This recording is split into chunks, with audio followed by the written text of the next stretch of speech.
How would you like to make your first million? And today we have John Cousins joining us from New Mexico, United States. So tell us, John, what are the 5 steps to make your first million? Welcome to Unstoppable Podcast with Harry Sardinas, inspiring conversations with influential millionaires, investors, thought leaders, entrepreneurs who are making a massive difference with their innovative products and services, and sharing the challenges and wisdom of how they sold their first million. Thank you, Harry, and a pleasure. Thank you for having me on. And hello, everybody. And the 5 steps is, number 1 is everything starts with an idea. Everything that comes into the world starts with an idea. And you want to make that concrete. That's ultimately the thing, but you have to start with an idea.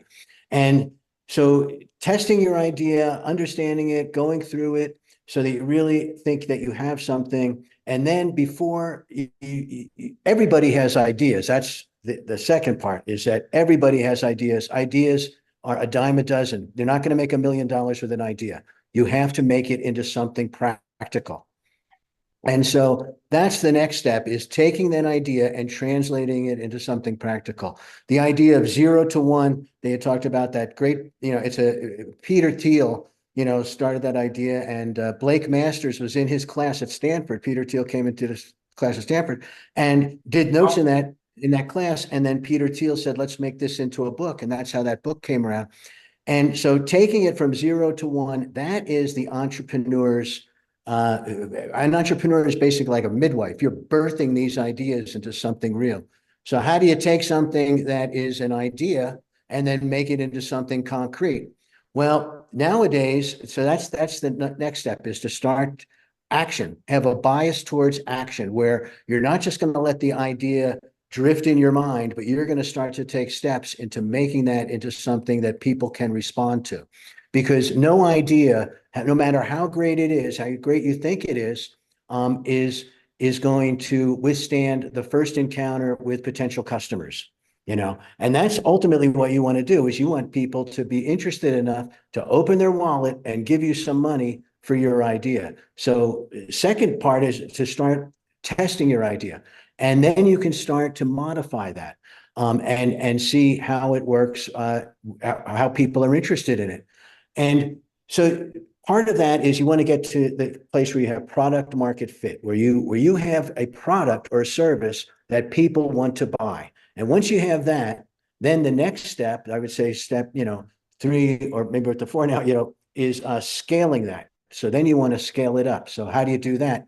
You can do that so easily now online, just like we're talking, and you're in London, Miami, I'm in the desert of New Mexico. We can and then share our ideas with everyone. So you can put your start to get a social media following, make something that is a lead magnet that then you can offer to people, that then you can exchange for their email address and start building up an email list. So you have an audience that then you can start to communicate with and see. Your idea, I would say one of the most important steps is you have to solve some sort of problem for folks. Either it's a pain that you are alleviating, or like a painkiller, or it's a vitamin where you're giving delight. So either it's you're alleviating some kind of a pain that people have in their life, or you're giving them delight. Those are the only 2 businesses there are. So you have to figure out which one you're going to be in, and you have to make something that people are going to value, that it's actually doing something that they need done in their life. And the way that you find that is by just things in your own life that are that bother you. Something like, I wish such and such would happen, or blah blah blah, or and then you say, maybe let me reverse engineer that. If that's what I would like, how could I make that happen? And nowadays we have just so many tools at our disposal to make a business without a whole bunch of money. It used to be, you'd think, if only I had $1 million, I could start a company and hire people and all this. Now you can do it all automated and get your ideas out there and open a Stripe account or a PayPal account, and people can deliver money right into your bank account, and you deliver them some sort of a digital product, a digital download, a PDF or videos, courses or books or whatever to start. Then you can start to create value, and you're going from 0 to 1. And then once you get from 0 to 1, you have that product market fit, you have something that really works. Then you can scale it. You can start spending some money as you're making money, spend some money on Facebook ads or on Google ads, or start doing some paid ads, and develop a social media presence, and all those kind of things where people know who you are, and then they start to trust you because you're creating value for them, and then you take it from there. So I would say that's the way to go from 0 to 1, and you do it in small steps, and you have to do it every day. And so that's the key. One of the big things is you have to give up your bad habits. You have to stop procrastinating by watching TV or going out and partying, or whatever it is that's your favorite way to kind of cower and hide from doing the brave work of getting out there, because it's scary to get out there and present yourself to people, and then have them maybe they're going to say what you're doing is stupid, or you're an idiot, and everybody has those fears. And a lot of times they're unfounded. You go out there and people say, that's a great idea. Or, it's how you present it too.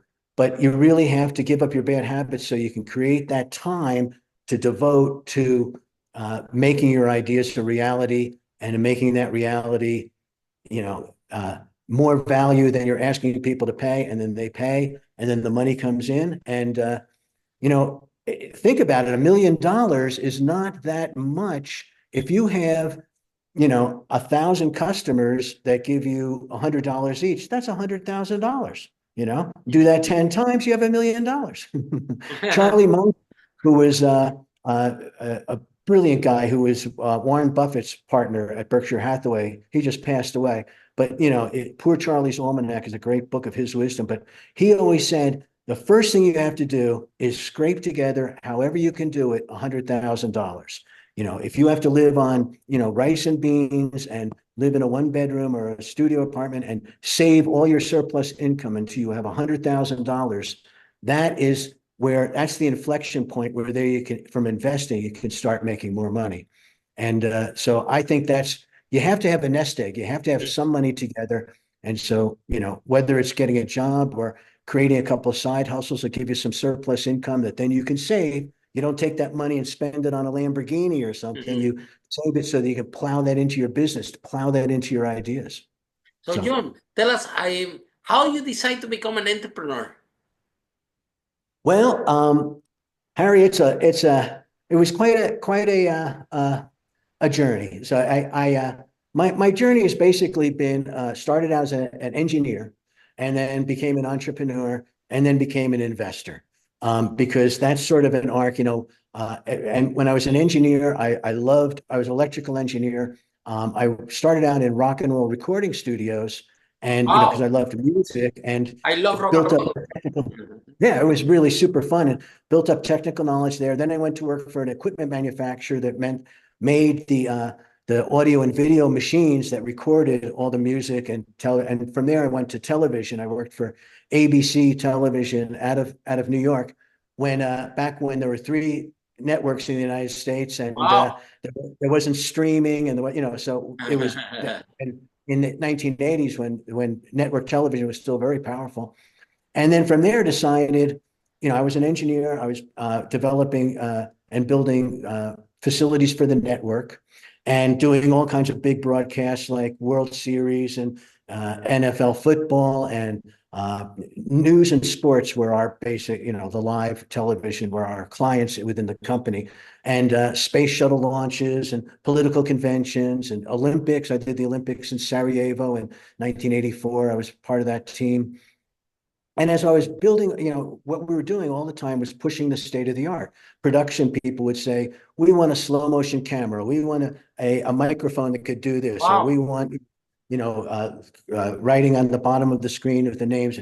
And so I would work with companies to develop these tools, and then we deploy them. And then those companies would go and sell hundreds of them and make tons of money. In fact, that was, my ideas, basically. I would translate these ideas of what the need was, talk to these companies, they would make it. And I thought, I want to be on that side of the business where I'm actually, not only creating that value, but capturing that value. I didn't want to create the value and let somebody else capture it.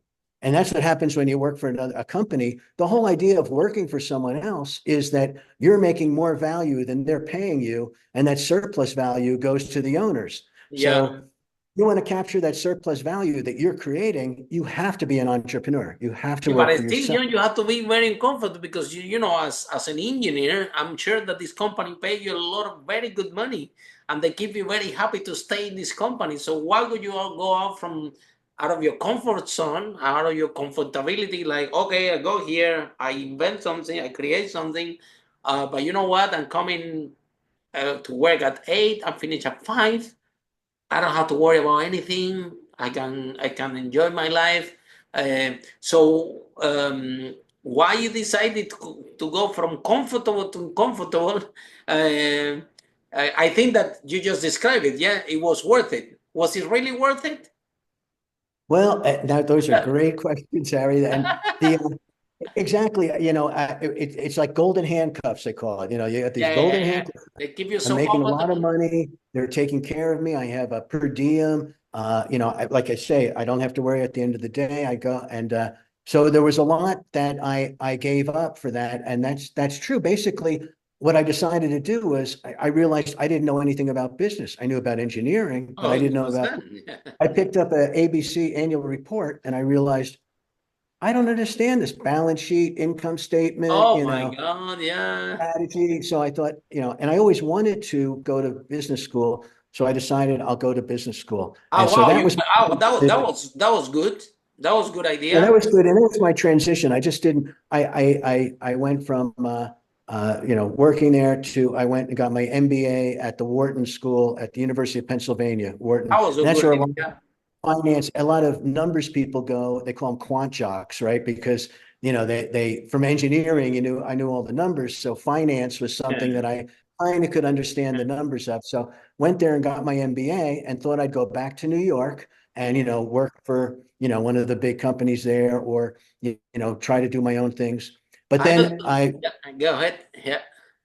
fell in love with New Mexico and wanted to move out here. And that was kind of another big leap because it's not a lot of business opportunities out here. I had to make up my Absolutely. own business opportunities, So I love the lifestyle. I love I mean, if you look, I'm living where It's it just fantastic. Yeah. incredible, It's incredible area, unbelievable. and it's beautiful. But now that they have the internet, I can talk to you, wherever you are, and we can talk to everybody all over the world through these things. So I feel much more connected. But those are big leaps. And then I started a bunch of companies. I started to try to, and that was tough. I'll tell you, when I went to business school, 2 years not working. I had a young family to Wow. support, so I had those expenses. And it was Wow. like $100,000 in tuition, Wow. more than that. It was like 70,000 a year, so about $140,000. So I ended up in those 2 years digging myself like a $400,000 hole, you know. And so then I started wondering, is that worth it? Huge Was that really commitment. worth Yeah. it?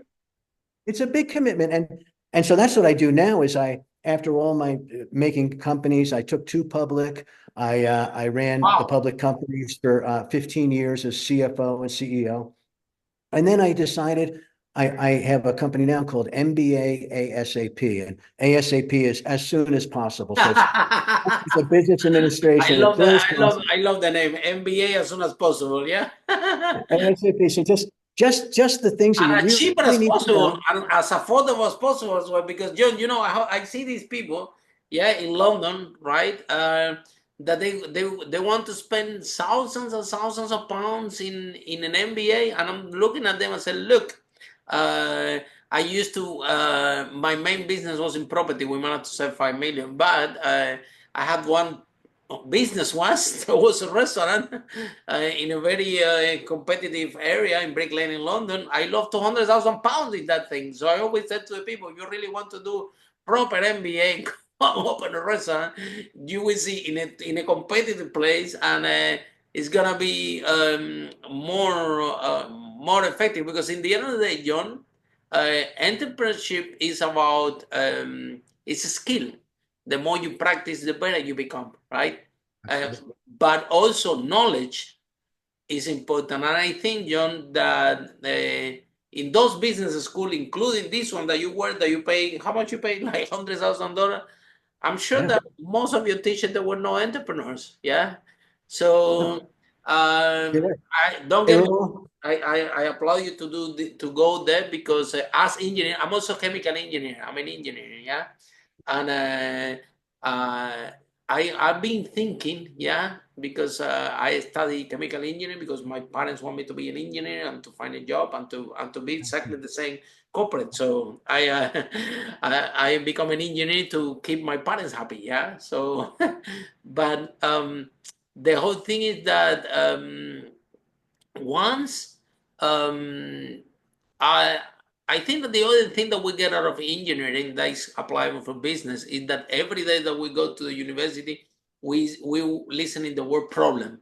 There are physical problems, there are mathematical problems, there are chemistry, but we spend 5 years, yeah, um, um, uh, solving problems that they are hypothetical. Yeah.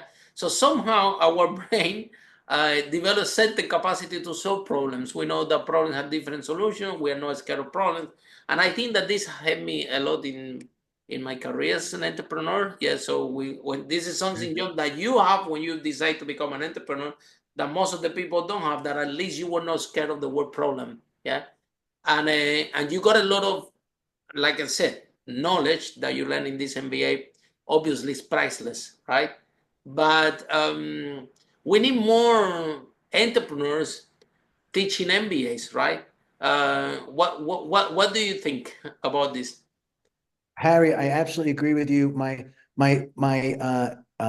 and I think with engineering, it's a great beginning thing to do because one, it's a career you can always fall back on. And like you say, you're solving problems and it teaches you systems thinking and process thinking. And that Very is helpful. really good for an entrepreneur. If you have something you have to do, you know how to reverse engineer it and then make steps to get from here to there. And so that kind of training is really, really good, I think. But you're right. When I went to my MBA, it was a lot of theoretical knowledge. They were all PhDs and they had all just gone to school and read books about it, you know. And so that's when, you know, I started teaching in some universities after a Oh, while. And wow, that's very good. yeah, Well done and I for the realized, you know, that the universities. textbooks are like this thick, 800 pages. And I said, I can, you know, I've been a public company CFO for, you know, 15 years now, you know, and CEO, I can boil that down to 10 pages of this is what you really need to know. Go out and start doing it. Like you say, it's a practice. And the only way you really learn it is by practicing, making a mistake, or, you know, it's not even a mistake. It's not the right way to do it. Acknowledging Developing the that very skills. quickly and then pivoting to something else, trying something else until you figure out, this is the way it works. It's like And it takes driving. It's like time. driving or swimming. Is the more you Yeah. practice, the better you become. This Right. is You can read 100 books on driving and not really know how to drive until you get behind the wheel.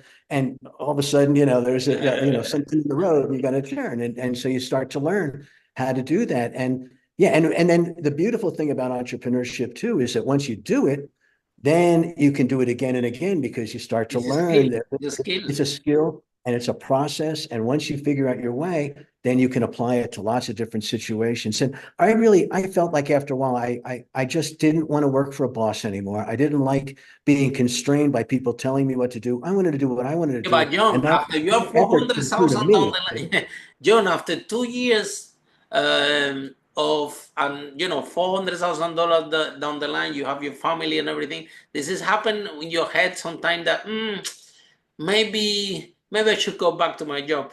Or you were so determined that you burned the boats. Really? Yeah, you know, I never wanted to. I You never never really have wanted this dark to. thought in the back of your mind. Well, I'm gonna try one more year, but if this thing doesn't take off, Yeah, I go back to my job. That I know they're gonna take me. yeah. You burn the Sometimes. boats like this. Yep. No, I have a good friend who's a partner of mine from a while for a while.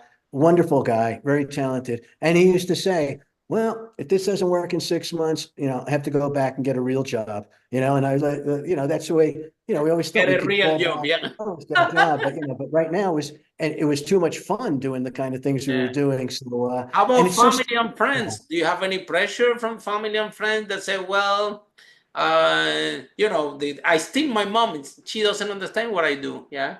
Well, same with So, mine. and Yeah. then when we said I'm gonna expand the company, they said, "Don't expand." This is my mom. Yeah, don't expand. Don't expand. It's okay like this. Right. It's diverse and it comes from love. I know they love us and Yeah, so they want to they don't know do anything. good. And that's why our parents tell us to be an engineer or a doctor or a lawyer because they think those are strong careers and you can do that. And lots of us do that. You became a chemical engineer. I became an electrical engineer. We did that to please our parents because when we're young, Yeah, we don't really know there is what no to do. It's entrepreneurs like, in my family. I okay. don't know about in yours, John, but there is no entrepreneurs in my family. Everybody, They were hardworking, yeah, just hardworking people that, yeah, and so yeah, they didn't understand when I was they doing didn't know this. any better. They They just, just telling us, and look, you want to do good in life, go to university, study degree, find a good job. This is how you're gonna do it, and this is the dream that they stole for you, and then you want to make your parents happy and proud of you, so you go and do this. But then you go to work. At least I was in the same boat. I was very difficult as an employee because I always want to solve the problem in a different way, and exactly the same thing, right? Like I remember I used to work in Spain as software developer, yeah, uh, developing software, but then I end up doing project management company, mhm. yeah. So And that's, yeah, they told me don't write code anymore. It's better to do this, right? Because it was more because you have an engineer, so it's better to manage project. We have a lot of people to write code, but if you manage the project effectively, we can save a lot of money.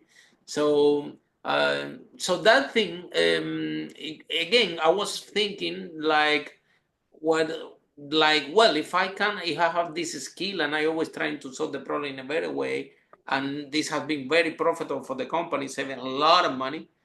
I thought, well, maybe it's a good idea for me to become an entrepreneur. So I bent the boat from Spain and I went to London with nothing.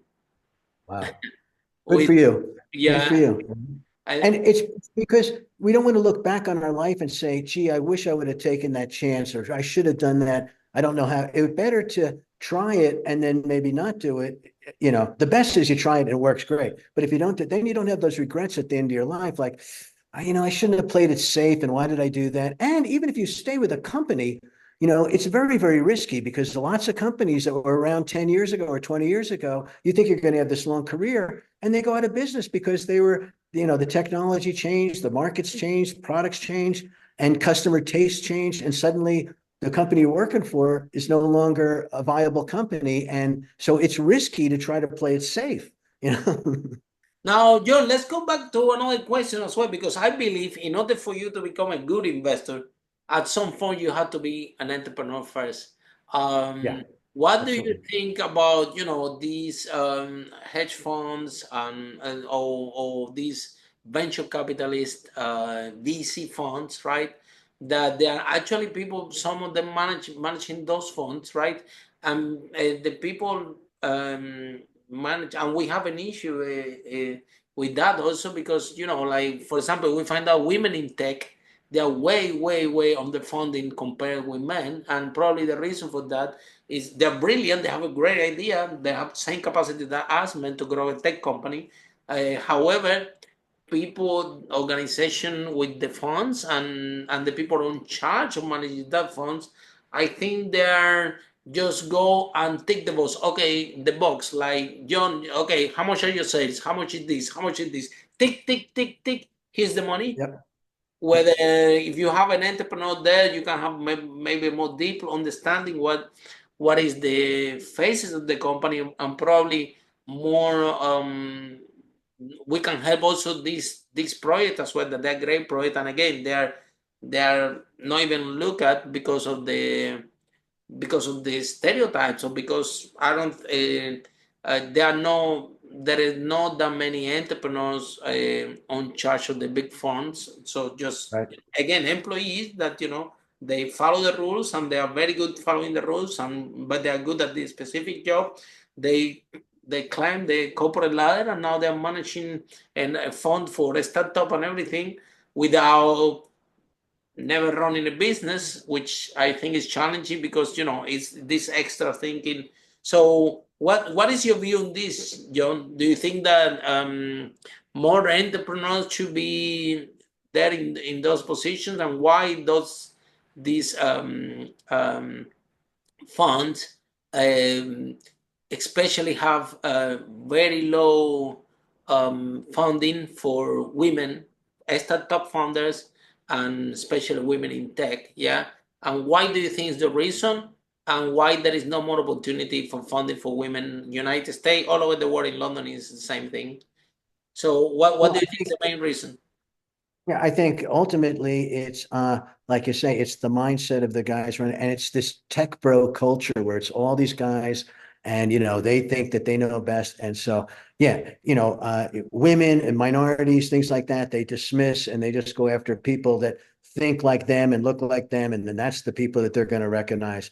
And ultimately that's not going to be so successful as a fund, because you're not looking at maybe the best opportunities there and the real talent, because anybody like women, they have to work twice as hard to show that they're as good as a guy, man. And 100%. so they're really talented, they're really determined. And so that's the kind of person that you want to be backing as an entrepreneur, somebody who's not going to give up, not going to take no for an answer, and is going to drive and keep going. So, Regardless I of women or men, if we can identify this type of founder, that's all we need, John, right? Yep, absolutely. And so there's, I'm sure, a lot of opportunities. And I know there are some funds now where they're actually run by women, trying to target women Hey, entrepreneurs, and they've been successful. And yeah, there's so many opportunities. Like you say, a lot they just tick the boxes, and they want to find the next Google. So they're looking for that, and they're not looking at, how the well, that's probably the all passed person forward. and the entrepreneur, yeah. Every Yeah, exactly. Yeah. I think that everybody's looking for this unicorn to this billion thing, and they are yeah. forgetting that we live in a society, that we have communities, and we can help people. Absolutely. If we can help somehow to someone do what you did, which is was create your own job. You create your own job, and you also create a lot of job for a lot of people, right? And Economic development. Yeah. the Yeah. economic All the folks development, around. Yeah. yeah. So we call it become a global conscious entrepreneur, right? So this Absolutely. and so I actually interviewed the finance minister of Zimbabwe, I think Mhm. six, eight Wow. months ago, and this is what he told me. He told me, Harry, look, we have in Zimbabwe a program where we lend money to small farmer so they can grow some vegetables, and they sell it, and they pay back the loan, then we can lend them again, and so on. And he told me that women, they were paying way better the loans than men. So Uh, he More told me responsible. very Yeah. happy, yeah, because they have kids, and they are paying back the loans and asking for the second one and growing a little bit more. So he told me, that they were very happy lending to women, right? So I think that men takes more risk, and this is also important when when you uh, when you want to grow a business, but also to have um, this responsibility when it comes Right. to money. That I Right. think that women they are very good at nurturing that, and I think that in the investment world everybody's losing a lot of opportunity just create a framework and help them a little bit more, right? Yep, I agree. And like you say, women have I think a more of a sense of responsibility than men. I think men, if they mature at all, mature later than women do. Women mature quicker, and women do better. Girls and women do better in school than the boys do. They can really focus and do well. And when you're lending money, you want people to be responsible with that other people's money. They have to be responsible with that, and not say, yippee, yippee, I just got raised $1 million. Now I'm going to go to Las Vegas and, you know, play rich guy, instead of saying, no, this money is going to go into this company, and it's going to be spent, very accurately to develop this company and to pay back whoever the investors are, whether it's debt and, as your credit, type of thing, or whether it's as an investor and you have equity in the company. And you're right, entrepreneurs make for great investors because they've been there, they can see it, they can analyze an opportunity very quickly and say, yeah, this is a good opportunity, I put my money into it. And then entrepreneurs can help the entrepreneur because they've done it before we have the scars and bruises for what went wrong, and you can say, try this, try that. Don't Yeah. do this because I did that and it didn't work, or something. Yeah. And exactly, and people want an investor not only with money that bring also something else to the table. Like for example, you listed two of your companies, so if the startup is thinking to list the company, why it would be a great idea to have you in the board as an investor, because it's not only money, you can bring also expertise, yeah, and knowledge, and this is also um, very beneficial for startup founders, because they can have a blueprint how to list the company. So, John, what type of industry is your favorite, or you don't have any preference when it comes? If the project is good, you like it, you get involved, or there is a particular industry, let's say tech or whatever, that you prefer? Well, that's a great question. I like all the industries. I do a lot of investing in the public markets, so they break that into different sectors, and I love all the sectors. I'm a big techno optimist, so I love everything with any kind of technology, and that might be from my engineering background too. But we're Absolutely. developing technology so fast, so I like biotechnology. I like Wow. electronics. Artificial intelligence, I think, is just going to be huge, and but it's very difficult to pick winners right now in that because it's evolving so fast It that moves so companies are fast, getting rid right? of it all the time. It Go moves ahead. very fast, John, and it's expensive. Tech's And expensive. it's expensive. Yeah, it's expensive So because too much money is into it that it's been bid up in price. Yeah, so finding other low tech things that are maybe undervalued that can really be great is another thing that I 100%. really like to do. So there's just so many opportunities I see that it's just exciting. The hard part I think is to focus and pick one or two and let all the other great I- opportunities kind of go. Because 100%. if you try to do them all, you end up doing nothing, and Yeah, yeah, yeah, yeah. it's And then, really, it's but that the challenge, John, that I see a lot of in a lot of the biggest challenge for investor. I think a lot of meetings, right? When the investors or the venture capitalists said, "Okay, come and see me when you have a next idea," right? So, and then the founder look at me and say, "Harry, what is mean? What he's trying to tell me? This is my project. Why he doesn't invest in my project?" And I'm trying to convey to the startup founder, say, "Look, the issue is that he will only invest in an entrepreneur, and you're not there yet. right. You You have to just be experienced. get a Yeah, product, and you have a product, but you're not an entrepreneur. You don't have what we're talking at the beginning, this skill." And unfortunately, if the investor don't see any sign that somehow you have not the full skill, but at least you're halfway, and you understand, product market fit, and you understand that you have to do marketing, and you have to sell, and you have to be flexible, and you have to be creative, and you got to keep the budget low, and until they don't see signs that you are not an entrepreneur, but you understand these concepts, not from a book, because right. as an investor, I know that when you talk with the founder and you ask questions, you will know if he actually done it or read it from a book. Yeah, and sometimes founders, they think that investors are stupid. Yeah, I would say, look, the reason that he's an investor is because most likely, yeah, especially if he's an angel investor or something, is more likely have been an entrepreneur, most likely have been several exits, more likely is have seen a lot, right? So we cannot go and talk to the investors with an idea, or with this basically Egg. we can know if you go in there trying to raise funds to try to fool the investors, it's not going to work, because they can smell it with few. No, absolutely. Yeah. You have to be experienced and know the way. So yeah, like you were saying at the beginning, the idea is first, and then making a minimal viable product, one that's just put together that you can put out into the real world and see what the responses are, and then from that iterate And and that validate. exactly, that is when the problem starts. Yeah, that they're gonna come to you and say, "John, you know what? I want this amount of money for the minimum viable product. You're talking to them and say, look, it's a minimum viable product. Right. It has to be Yeah. cheap. Why do Yeah, you need so much money if it's minimum? You should be fine for what you have.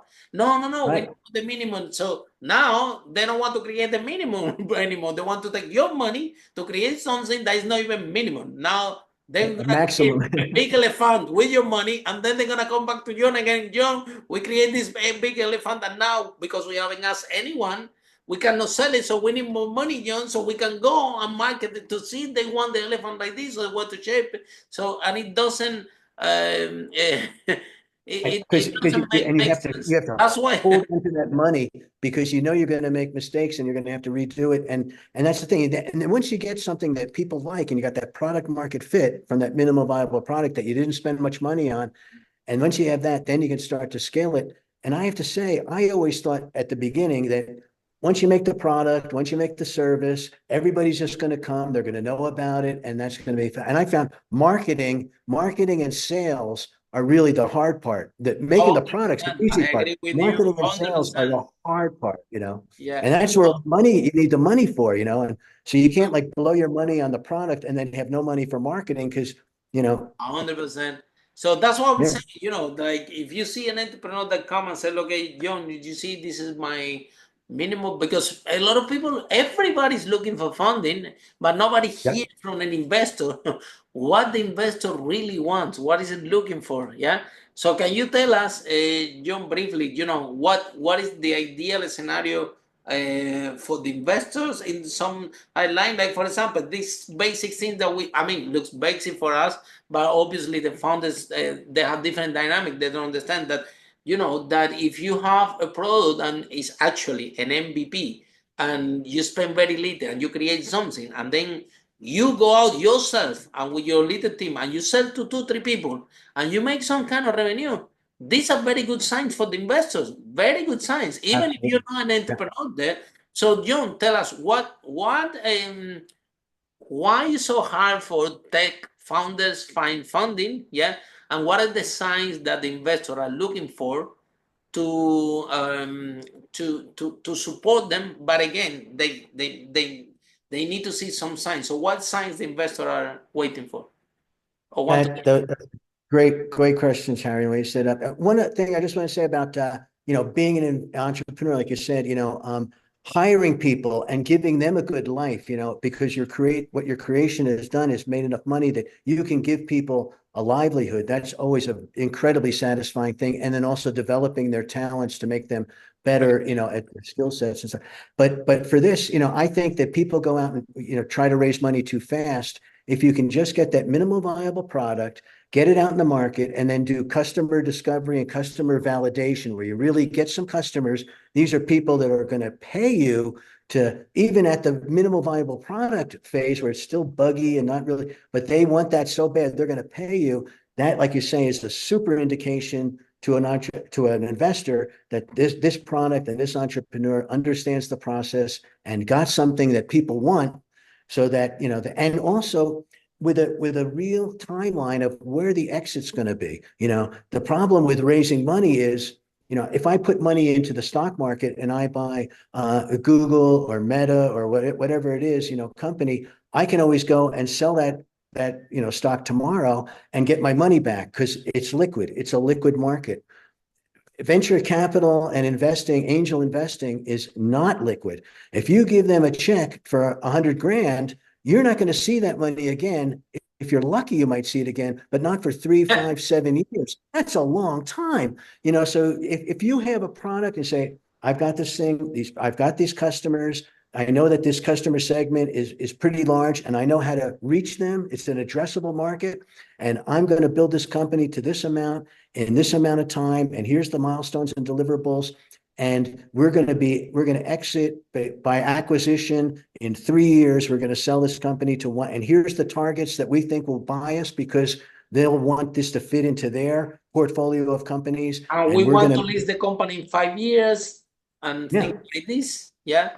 And people like, great. And it's going to be a 10 times return to our investors. It's like, sign me up, but if it's just like, oh, here's this, I'm going to make the revenue go like this. Well, how are you going to do that? Well, I don't really know, it's going to be because we're so great, everybody's going to love us.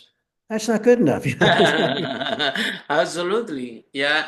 So exactly, yeah, they have to have like testing, like some numbers Testing. to Yeah. validate to validate this. And I really Validate. think that, if with the right that's why sometimes, John, I hear a lot, some investors tell to the startup founders, like you said, they sometimes a second time founder, it becomes even more attractive to investors because they already tried to run one thing, it didn't work, but now those founders, they do have experience, they are more close Yep. of what actually how the dynamic is, whether I don't know why, but the standard or how everybody thinks, yeah, is okay. You know what? I'm gonna create this beautiful product, and everybody will come and buy it. Yeah, we all been there. Yeah, in some form. Yeah, when I opened a restaurant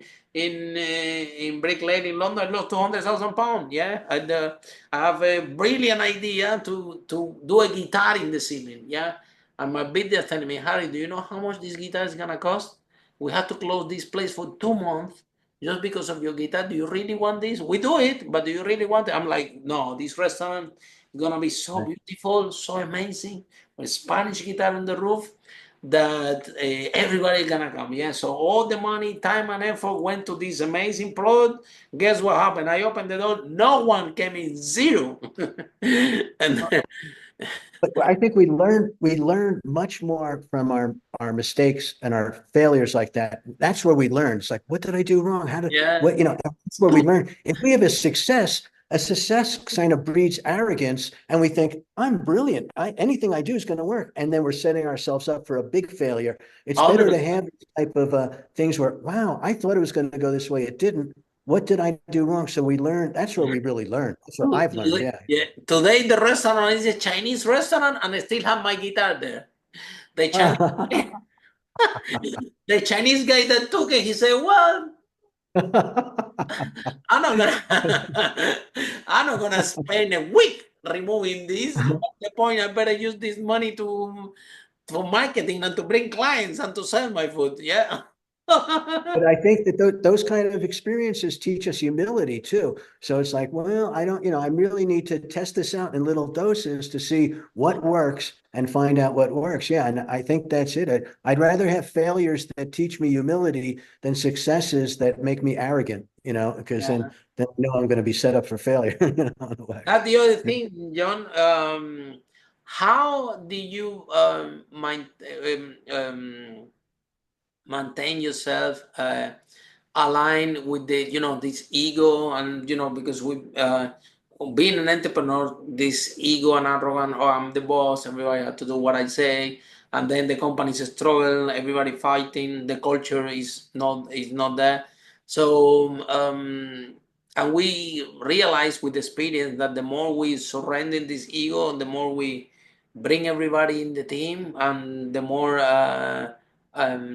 we create that culture. Yeah, actually, from my own company, my manager, they fired me. I went to work one day, and they told me, Harry, go home. We don't need you anymore. I'm like, what? I said, no, go home. So you need Pepe in That's the when you know you're a photocopy. success. Yeah. Yeah. They say, I said, you need Pepe in the photocopy. They told me, no, we can get our own Pepe in the photocopy. Go home, travel the world, do whatever you want. We don't need you here Excellent. anymore. And it was an That's amazing it. experience. I feel a bit weird, like um, strange, but that was an amazing experience. Yeah. Well, amazing experience. Sometimes a lot of people talk about how to deal with failure. Nobody talk how to deal with success. I had so much money. I was not doing nothing. I was so bored. I go to Brick Lane. I open a restaurant and I lost 200,000. But this is for another podcast. No, So but that's true. How do you deal with success? When it's you climb tough. that All mountain, you get it's to the top, things that people exist, but don't it's not. don't know what to do. Yeah. And Exactly. that's cool. You actually trained a team that could do everything. I mean, that is the pinnacle of success to be able to do that. So that is wonderful. And you're right, it's a balance of, you have to have the ego to say, I can do this, I can charge forward, I can make this happen. But then that has to be balanced with the humility of like, I may be wrong, I like that idea of strong opinions loosely held, where you have strong opinions, but they're loosely held because if you get new information, you're willing to change your mind quickly, and that's really key. But that's sort of the art of it, within our own minds. It's like we have to have this, we have to think highly enough of ourselves that we think we can do it. And then we also have to think, wait a minute, though, the world is not going to conform to our will. We have to, be flexible. Yeah. So John, if someone, if some tech founders or some founders are listening this podcast, I want to talk to you or want to share the project with you, how can they find you? How this process work? Oh yeah, thanks. Well, if they just Google my name, John Cousins, it comes up, Cousins, and my company, my website is MBA ASAP.com, and on there I have access to all my courses, and I have a community too Wow. that is peer to peer.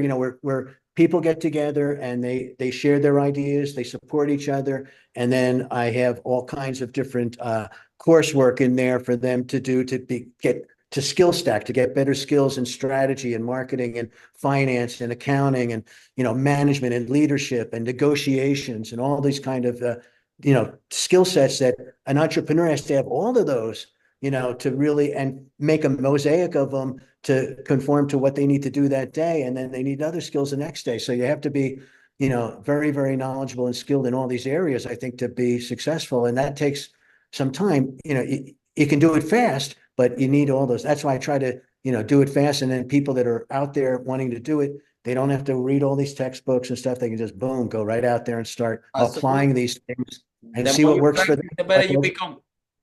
Yeah, get that toolkit together. Yeah, and I'll send you all I'm on all the social media and everything else, so they can reach me that way too. I'll send you all my links to the different things. Thank you so I have much. a Substack and a newsletter, all that kind of stuff too. So. We'll be in the description of the podcast. And for all of you following the broadcast, see you in our next episode of Unstoppable, how brave entrepreneurs like John break that wall and achieve the first million. Bye for now. Follow us for more interviews with world's most influential, audacious entrepreneurs that overcame challenges and adversity, providing you with the blueprint of how they sold their first million so you can grow your business exponentially.